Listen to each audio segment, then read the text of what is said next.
Tadi kita sudah saksikan Presiden Joko Widodo sudah meninggalkan mobil karnaval, kemudian langsung menyapa masyarakat yang memang sudah menunggu kehadiran Presiden Joko Widodo sejak lama.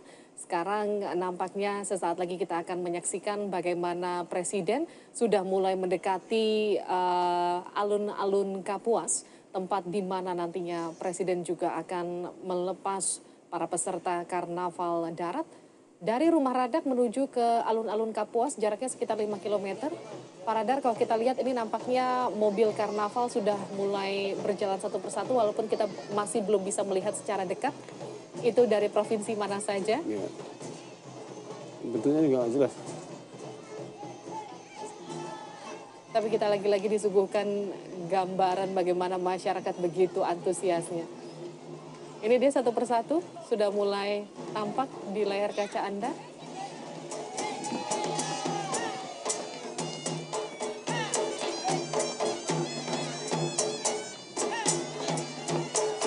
Yang Anda saksikan ini adalah karnaval darat, saudara. Karnaval darat ini ada sekitar 4.000 peserta festival yang tergabung di Karnaval Katulistiwa. Ada 700 pelajar, ada 980 orang penari, ada 550 orang marching band dari Korps Band Akademi Kepolisian. Ada 16 mobil hias di Karnaval Darat ini, ada 100 sepeda ontel dan 50 motor besar. Dan usai Karnaval Darat, rencananya akan langsung berlanjut ke Karnaval Air yang akan menyusuri Sungai Kapuas dari Taman Alun-Alun Kapuas menggunakan perahu hias. Ada sekitar 300 perahu hias dan juga sekitar 2.000 peserta yang bakal turut serta dalam Karnaval Air. Formasinya juga dikabarkan akan membentuk 17-8-4-5 sesuai dengan Hari Kemerdekaan Republik Indonesia 17 Agustus tahun 1945.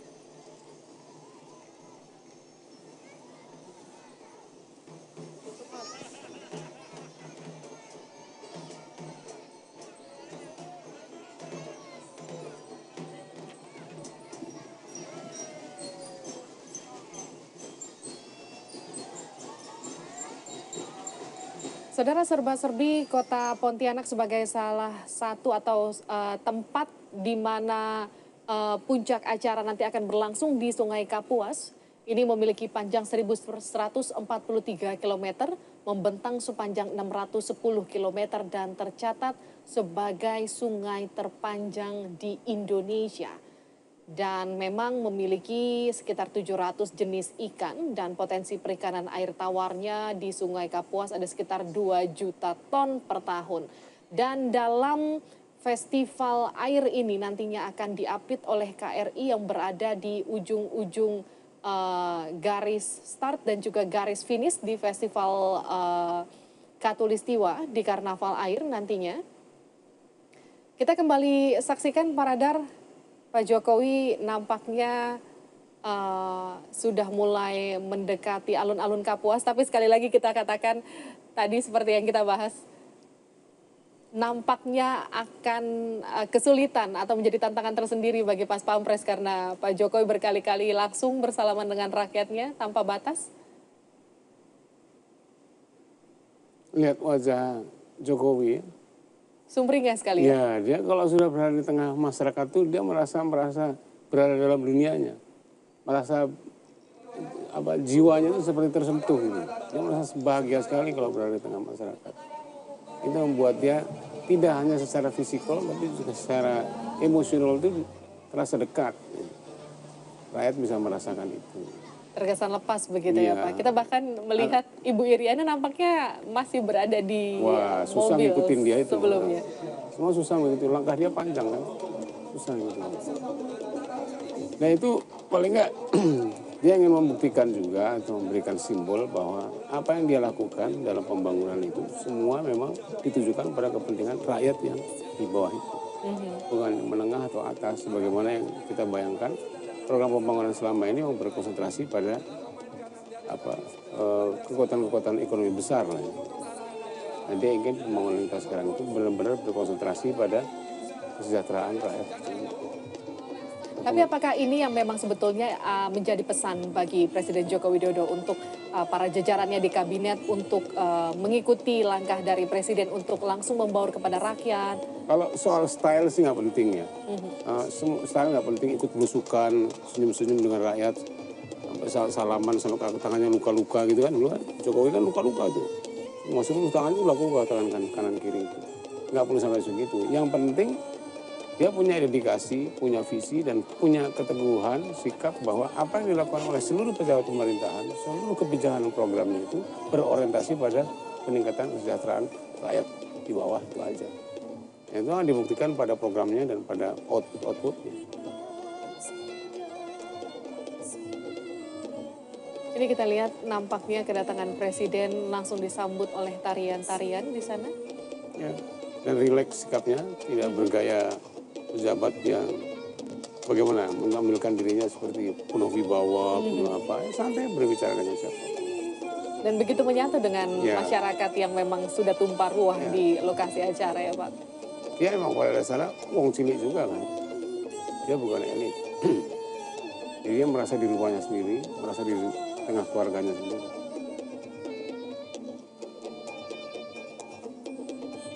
Itulah kalau menurut saya gaya kepemimpinan yang bahari, yang maritim. Dan memang ini yang akan atau yang ingin ditunjukkan oleh Presiden Iya, Joko Widodo. karena kalau gaya berpimpinan yang kontinental itu kan sifatnya struktural. Presiden itu berada di tingkat yang paling tinggi, sehingga kalau dia melihat ke bawah itu jauh sekali jaraknya. Dan masyarakat pun nampaknya Iya susah begitu. Susah menciptakan hubungan gitu karena terlalu jauh jarak strukturalnya. Ya kalau bahari kan itu kan seperti horizon atau cakrawala itu, rata begitu, egaliter. Bahkan antara pemimpin dengan rakyat itu seperti tidak ada jarak, karena sama aja, sama-sama manusia, cuma tugasnya beda-beda gitu aja. Kira-kira gitu aja. Nah itu ditunjukkan dalam perilaku, gaya hidup, sampai kepada cara pemerintahannya, sampai kepada program-programnya. Mudah-mudahan itulah yang bisa menjadi jawaban dari kehidupan kita sekarang sampai masa depan. Itu ayu.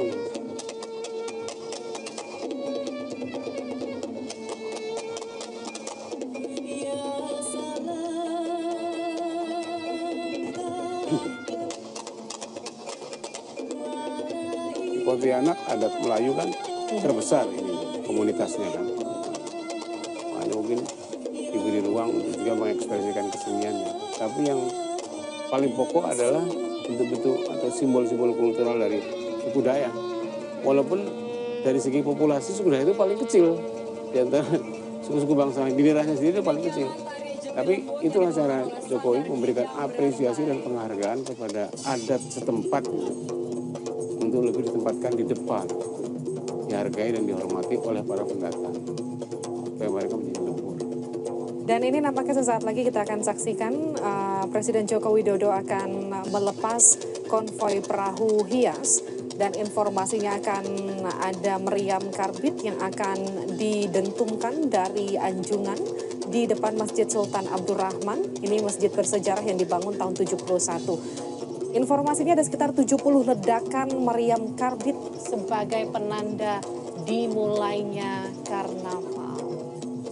Tapi nampaknya masih ada tarian-tarian sambutan sebelum nanti Presiden melepas karnaval air.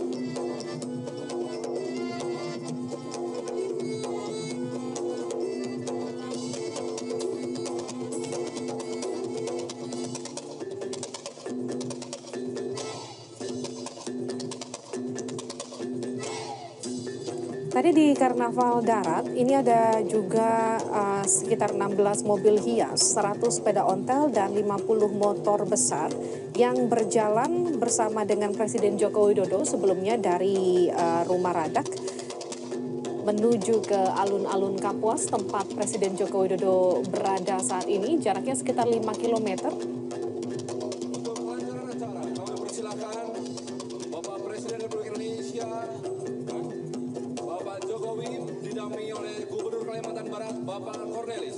Tapi perayaan Karnaval Katulistiwa ini tidak hanya berhenti di darat dan juga air, karena malam nanti akan ada panggung hiburan yang akan menampilkan band-band papan atas, ada slang, ada juga penyanyi Elo, Ada Seikoji dan juga artis lokal Ferry Sape.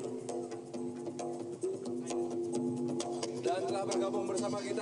Bicara soal karnaval air, nanti ada sekitar 1.500 perahu hias yang kabarnya akan memeriahkan karnaval air tersebut.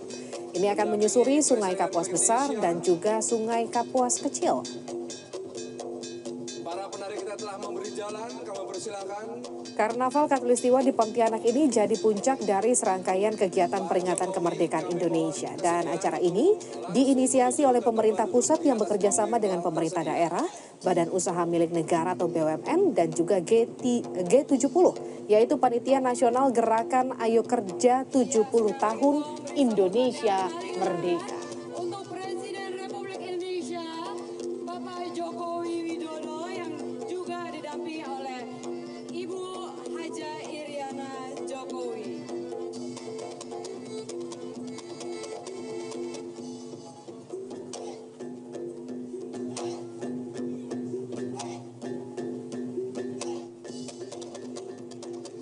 Saudara, sesaat lagi Presiden Joko Widodo nampaknya akan segera melepas konvoi perahu hias. Tapi sebelum kita menyaksikannya, kita harus jeda sejenak. Tetap bersama kami di live event Karnaval Khatulistiwa.